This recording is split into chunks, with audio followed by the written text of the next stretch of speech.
Tumindig ka ay manindigan. Huwag maging sunod-sunuran sa mga salita ng mga gahaman. Huwag kang matakot lumihis sa agos, baluktot na daan iyong isaayos.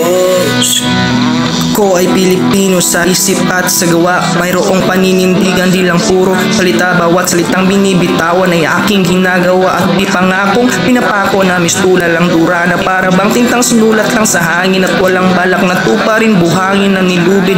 Pahalang buti na lang tayo'y tinuruan ng etikat moralidad. Nang sa ganun ay may konsensya at mulat sa realidad. Nandi porkit may kalayaan, gagawin mo na lahat. Gamitin mo karapatan mo sa wasto at nararapat para sa ikabubuti ng iba. At sa lahat sa ating lipunan, kaibigan, huwag ka nang magpabigat. Gising, kaibigan, tumindig ka at manindigan.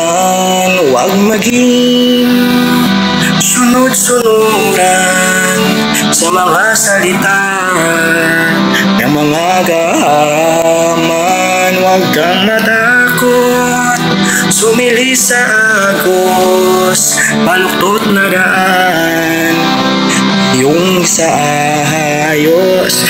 Bilang pag-asa ng bayan, tayo mga kabataan, batid mo naman na balot tayo ng korupsyon ng mga gahamang sakim sa pera at mga walang tangal-tangang habol nila, pera ng kaban at kapangyarihan, gawing tayong bulag at maging sunod-sunuran sa kanilang mga kamay. Buhayang itim na budhi ang taglay, kasamang damo matagal mamatay, karampot ng serbisyo ang binibigay sa mamamayan. Lubog sa baha, pera ng proyekto kinupit na wala. Huwag mahiya, tumayo, sumigaw at gamitin ang boses mo mapagpalaya. Masamang tao, kriminal, ganyan kung husgahan, pagsalungat sa karamihan ng isang kagagawan, ngunit wala silang alam sa tunay nito na dahilan at talamak sa itaas ang tunay na mga kawatan na nakatago. Uniforme, mataas na upuan na walang ibang maalam kundi utukan ating kaban. Kaya kabataan, gumising ka't huwag magbulag-bulagan. Kumindig tumayo, huwag kang matakot ipaglaban ng karapatan. Gising, kaibigan, tumindig ka at manindigan. Huwag maging sunod-sunuran sa mga salita ng mga gahaman. Huwag kang matakot sumili sa agos, baluktot na daan yung sa ayos.